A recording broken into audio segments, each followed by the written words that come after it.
Yo guys, what's going on? It's Speddy. Firstly, I just want to say a happy new year to everyone. I hope everyone has an amazing 2024.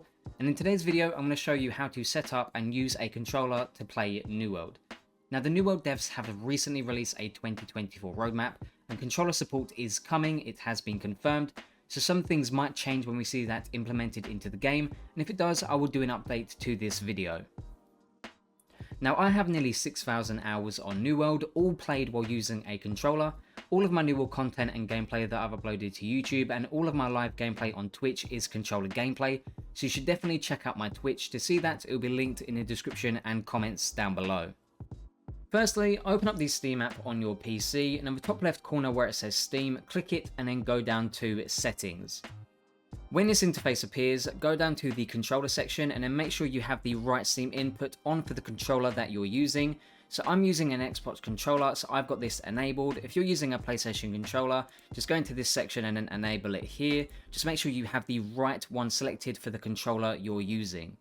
Once you've selected your controller input for your Steam settings, you're going to want to open up New World, or if you already have the game loaded up, we're going to press Shift and Tab to make this interface appear. Down at the bottom, you will see a controller symbol, which is your controller settings. Click it and you will have this appear. Now, I already have a layout selected, so you have some templates to choose from. I just went with the standard keyboard, WASD and mouse. There are some community layouts you can go for. Some of them do have double click mechanics, so you can bind more keys to that layout, but I wouldn't recommend doing that as I have tried it before, and I had X, which was interact, and then double X, which was an ability, and I was in open world PvP. And instead of doing my ability, it just made me start interacting with the flint on the floor, so I have stayed clear from them ones.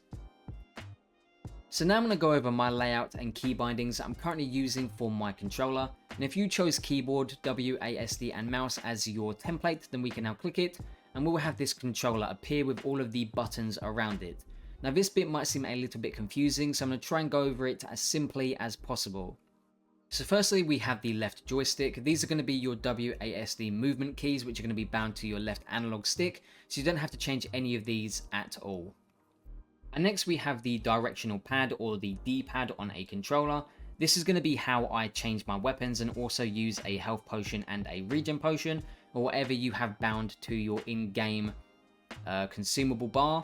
So basically, you go in-game, go to your keybind settings, and then we're going to change weapon 1 to 1, weapon 2 to 2, consumable 1 to 3, and consumable 2 to 4. And then we press tab and shift again to open up this controller settings.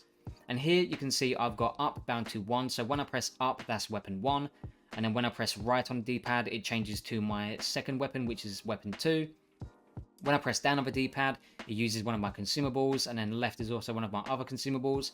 You can change these around if you want them in different places on your D-pad. It's entirely up to you. Just make sure you change them in-game as well as on here. And next we have our right joystick. Again, this one doesn't need to be changed at all. This is how you're going to be rotating your camera and changing the direction that you're running in, or if you're aiming with a ranged weapon. So leave this as it is. And then we have our A, B, X and Y buttons, and A I have bound to jump, which in-game is space key, which is standard. B I have as my dodge button, which is bind to F key. So go into your in-game keybind settings, find where it says dodge and change it to F. X I have as interact, so I can go up to the trading post and interact with it, or I can go and pick up some flint off the floor or chop down a tree. I have that in-game bound to Q. And then Y, which is my ability 3, I have bound to T. So again, go in-game, go to in-game key binding settings, go to where it says ability 3 and change that to T.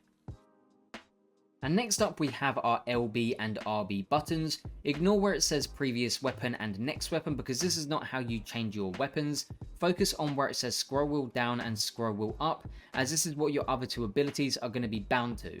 So if we go to our in-game key binding settings, you will see that weapon ability 1 is bound to wheel down and weapon ability 2 is bound to wheel up. So now you can use both of them as your abilities.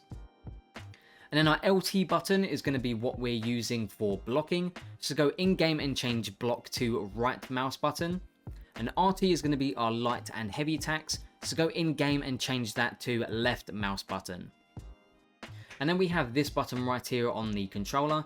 This is going to be bound to our tab key, so we can go through our gear and weapons by pressing this button here.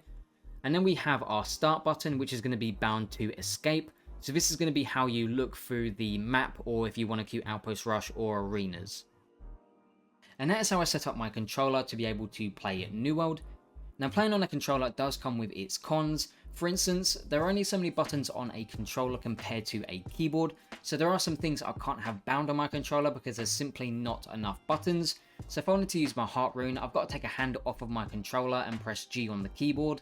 But normally I'll just do that when I'm in an animation like Shockwave. I have enough time to remove my hand, press G, and then I'm fine by the time the animation's finished. But simply, I just prefer playing it on a controller over a keyboard because I find it a lot more comfortable. So that would do it for this video. If you enjoyed the video, then don't forget to leave a like and subscribe to the channel. I would highly appreciate it. Thank you so much for watching, and as always, have an amazing day.